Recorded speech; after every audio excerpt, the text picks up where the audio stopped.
Hi, I'm Paris, and today I'd like to talk to you about a device that I may be traveling through right now to get to your screen. And that's the cable modem that you may have in your house. I've lost a little weight. I now fit through coaxial cable. Specifically, I want to talk about whether you are renting your cable modem from the cable company or whether you've gone out and bought one, and the advantages of that, why I'm changing the way I do it, and how easy it can be if you'd like to try too. Epic Review Guys. This cable modem that I just ordered from Amazon actually supports higher speeds than the cable modem that I'm paying $10 a month to from Time Warner Cable. Now, it does work for the speed that I have right now, but this supports going even faster, and this I paid $70 for. So how many months will it take for me to break even on this and start saving money? In just over half a year, I'll start saving $10 a month. Now, an even less expensive cable modem, $40 or $50 modem, may work for you depending on the internet speed you have at your house. But after researching cable modems, I really like this one, and I really like that it supports such a high speed. That speed is more than twice the speed I can actually get at my house. And I know that may seem silly to about half of you out there to get a modem that supports speeds much higher than are even available in my neighborhood. But I'm going to blame that on a defective gene that I have learned about from my 23andMe DNA testing. That's located on the Y chromosome, and the effect it has is it makes you appreciate having things that go faster than you can possibly make them go, including cars and including electronics. So yes, I do take pleasure in owning devices that can go very fast, even if I can't make them go that fast, just knowing that they can.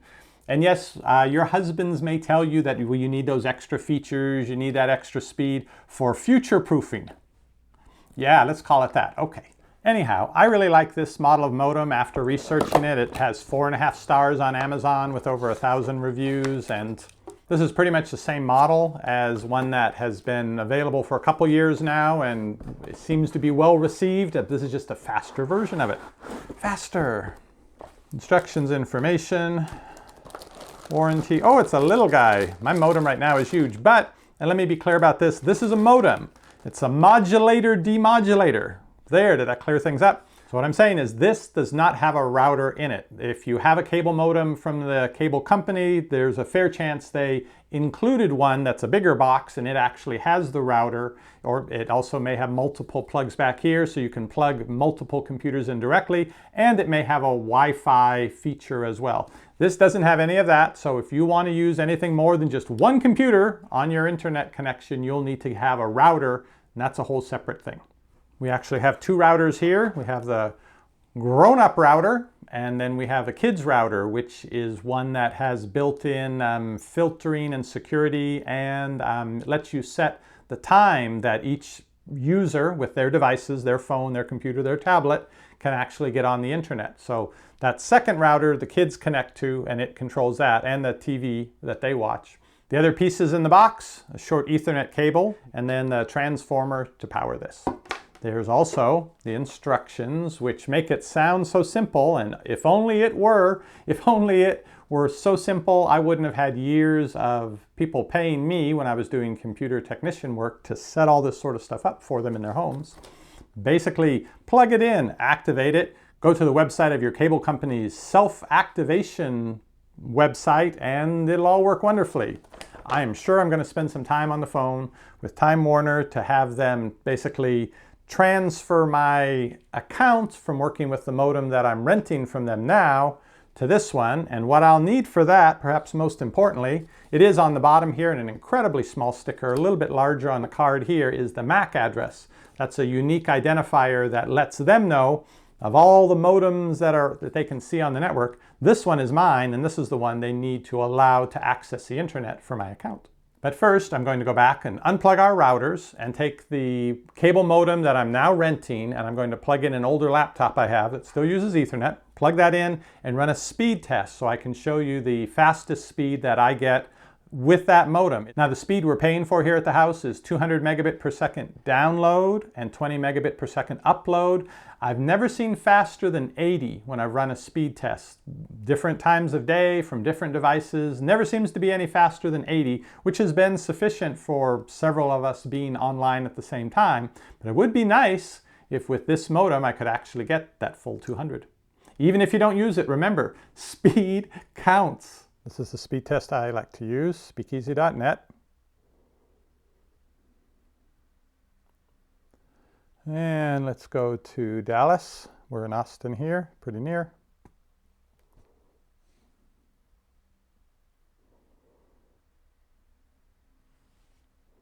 Okay, what I said before about not hitting 200, apparently that has changed since the last time I checked.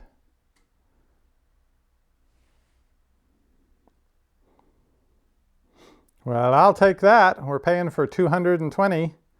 That's a pretty nice set of numbers.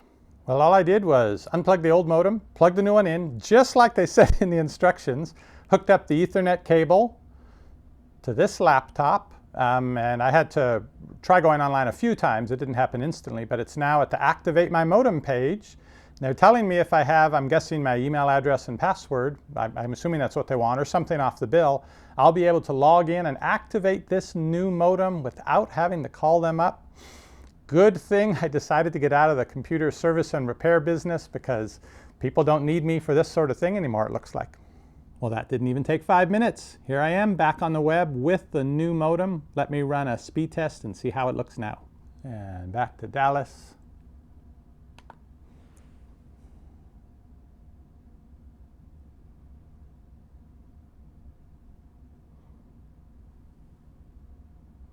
Looks about the same. It hit about 230 something and it maxed out there.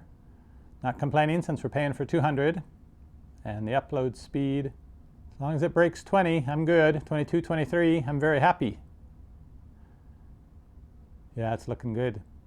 Just as fast as the other modem. So they're both basically capable of faster speeds. This is just a matter of how much I'm willing to pay for faster internet right now, but it looks like I'm getting full speed that's available.